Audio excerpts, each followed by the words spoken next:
This is Dr. Ann Hoff-Swanberg with a quick lesson on concluding paragraphs. Conclusions are where you wrap up your essay, and it can be difficult to know what they ought to say, especially since by the time you get to your conclusion, you already think you've said everything.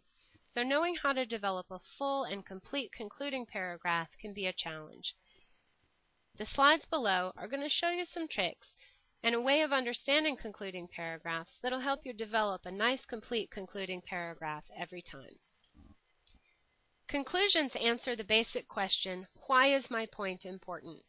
If you remember, a thesis paragraph answers the basic question, what is my point? The concluding paragraph is just a little bit different because we're no longer saying what the point is, but making sure our reader knows why it's important. Because it's a little bit different, a concluding paragraph has its own set of jobs to do. It is not the place to simply repeat what you've already said. It can be tough to know what new things to say in a conclusion, but we have some ideas for you.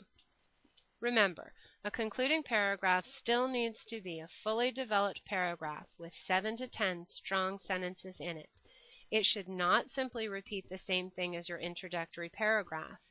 If you can complete each of the jobs below using a few sentences each, you'll have no trouble getting to a complete and well-developed concluding paragraph. Look at the jobs on the next slide and then locate the jobs in the sample paragraph that follows. Notice that you do not have to do these jobs in order, but you will need to use more than one sentence to complete some of these jobs well. Have patience. Let your ideas take up the space they deserve. Here are the 4 jobs. First, a concluding paragraph needs to summarize and assess the examples you've offered in your essay as one unit. What do those examples combine to show? Do all 3 of them show a trend? Do all 3 of them prove the same thing? Does one of them show something a little different than the others, but that they all work together to prove that your point is valid? Second, you need to declare that you have proved your point successfully. This is a great little place to pat yourself on the back for a job well done. 3, tell the reader what is at stake if they do not agree with your point of view. This is a great way to assert what's important about your point. Taking a look at what might happen if things don't go your way is a great way to convince your reader that your point of view is a valid one. Finally, it's a great idea to tell the reader what you think they ought to do or think next. They've read your essay, now what? Reminder, some of these jobs may take more than one sentence. Notice that the sentences in the paragraph below are color-coded to match the job that they are doing. This is a sample concluding paragraph that was written by a student in another semester here at Lawson State. The question that their essay answered was, should Lawson State continue to have a dress code? Let's look at their paragraph. These 3 stories about Lawson students combine to prove that the dress code is working. The 2 students who followed the dress code did well in their studies. The student who did not follow the dress code struggled. Most Lawson students fall into these same 2 categories. This proves that the dress code encourages students to do their very best.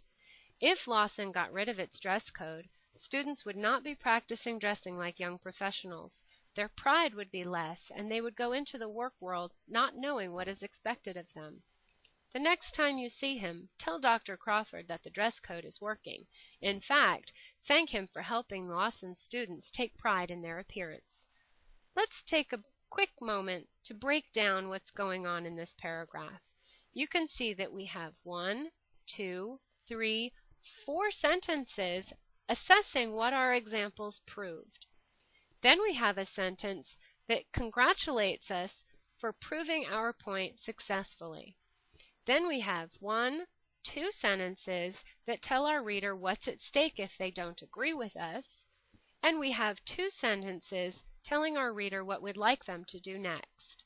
As you can see, if you have patience and can make sure that you go through these 4 steps one at a time and let each job take 1 or more sentences, you can very easily develop a concluding paragraph that's not repetitive and is fully developed. Have patience writing your concluding paragraphs and try to put some of your personality into it as well.